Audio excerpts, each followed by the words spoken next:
لا إله إلا الله محمد رسول الله عليه صلاة الله وآله والأحبة.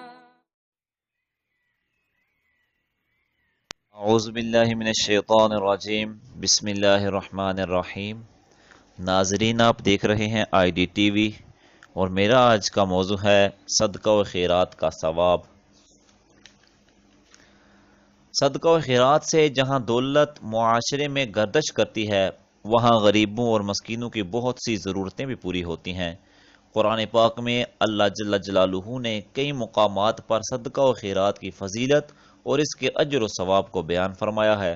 چنانچہ پارہ 3 سورہ بقرہ کی آیت نمبر 261 میں ارشاد ہوتا ہے: مَثَلُ الَّذِينَ يُنْفِقُونَ أَمْوَالَهُمْ فِي سَبِيلِ اللَّهِ كَمَثَلِ حَبَّةٍ أَنبَتَتْ 7 سَنَابِلَ فِي كُلِّ سُنبُلَةٍ 100 حَبَّةٍ وَاللَّهُ يُضَاعِفُ لِمَن يَشَاءُ وَاللَّهُ وَاسِعٌ عَلِيمٌ، جس کا ترجمہ ہے کہ ان کی کہاوت جو اپنے مال اللہ کی راہ میں خرچ کرتے ہیں اس دانہ کی طرح جس نے اگائیں 7 بالیں، ہر بال میں 100 دانے، اور اللہ اس سے بھی زیادہ بڑھائے جس کے لیے چاہے، اور اللہ تعالی وسعت والا، علم والا ہے۔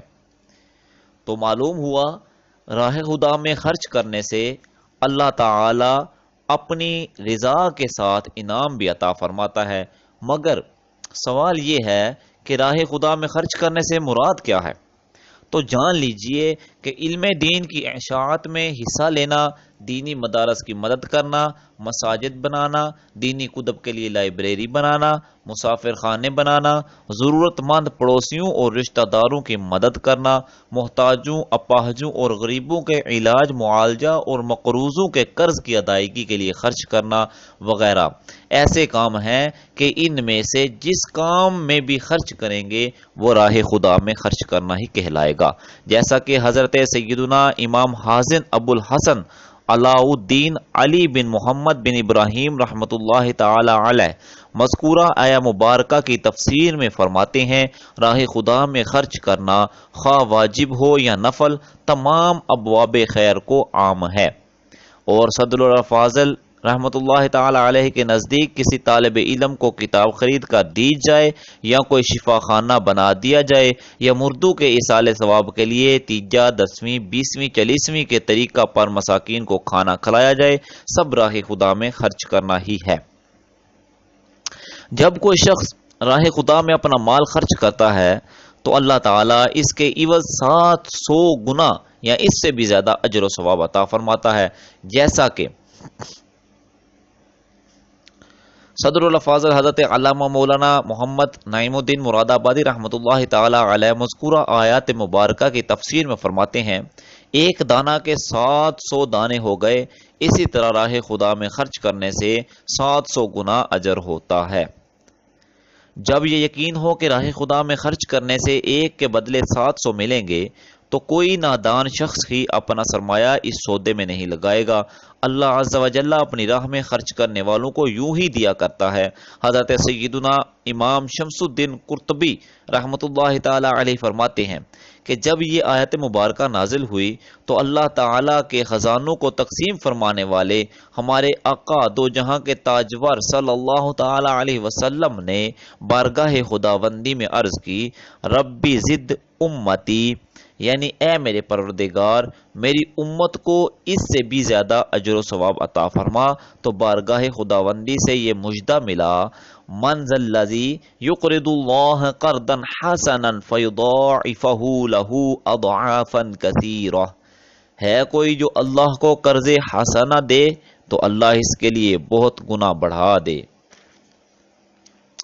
نبی پاک صحابہ الاولاق صلی اللہ تعالی علیہ وسلم نے یہ مجدہ پانے کے باوجود اپنی امت کی دستگیری فرماتے ہوئے مزید کرم نوازی کے لیے عرض کی: رب زد امتی، یعنی اے میرے رب میری امت کو اس سے بھی زیادہ اجر و ثواب عطا فرما۔ تو ارشاد ہوا: انما یوفی الصابرون اجرہم بغیر حساب، صابروں ہی کو ان کا ثواب بھرپور دیا جائے گا بے گنتی کے۔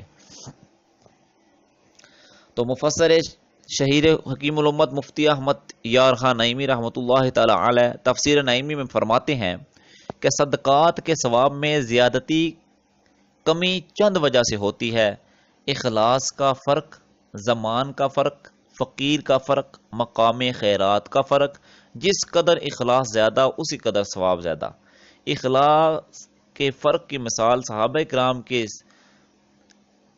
سوا جو ہمارے پہاڑ برسونے کی خیرات سے کیوں افضل ہیں؟ اس لیے کہ ان کا سا اخلاص ہم کو کیسے میسر ہو۔ زمانے کے فرق کی مثال ماہ رمضان، جمعہ، شب قدر کے صدقہ کا بہت ثواب ہے، دوسرے زمانہ کے صدقات کا وہ ثواب نہیں۔ مقام کے فرق کی مثال مکہ معظمہ، مدینہ منورہ کے صدقات کا ثواب ایک کا 1,25,000 اور زمین میں یہ نہیں، یعنی کسی دوسرے مقام پر یہ ثواب نہیں۔ اور فقیر کے فرق کی مثال یہ ہے کہ عالم فقیر اور زیادہ حاجت مند پر صدقہ دوسروں پر صدقہ سے زیادہ ثواب کا باعث ہے۔ جیسے دانہ کی پیداوار زمین و زمان کے فرق سے مختلف ہوتی ہے، غرضے کہ واللہ یضاعف لمن یشاء بالکل حق و درست ہے، صدقہ مقبول کی توفیق بھی وہی دیتا ہے۔ صدقہ کا یہ ثواب جو بیان ہوا، اس کے ملنے کی جگہ آخرت ہے۔ اگر دنیا میں رب العالمین سخی کو کچھ برکت دے دے تو اس کا کرم ہے، مگر یہ بدلہ نہیں، بدلہ تو قیامت میں ملے گا۔ لہذا کوئی شخص آج خیرات دے کر کل ہی 700 کا مطالبہ نہ کرے۔ کھیت بونے کا وقت اور ہے اور کاٹنے کا اور۔ حضرت علامہ ناصر الدین ابو سعید عبداللہ بن عمر بن محمد شیرازی بیضاوی رحمۃ اللہ تعالی علیہ واللہ یضاعف لمن یشاء، یعنی اللہ عز و جل جس شخص کے لیے چاہتا ہے اجر و ثواب بڑھا دیتا ہے، اس کی تفسیر میں فرماتے ہیں اس سے مراد یہ ہے کہ وہ اپنی راہ میں خرچ کرنے والے کی حالت کے مطابق اس کو اپنے فضل و کرم سے نوازتا ہے۔ یعنی یہ ملاحظہ فرماتا ہے کہ اس کی راہ میں خرچ کرنے والا کس قدر مخلص اور کوشش کرنے والا ہے۔ یہی وجہ ہے کہ اعمال ثواب کی مقدار کے معاملہ میں مختلف ہوتے ہیں۔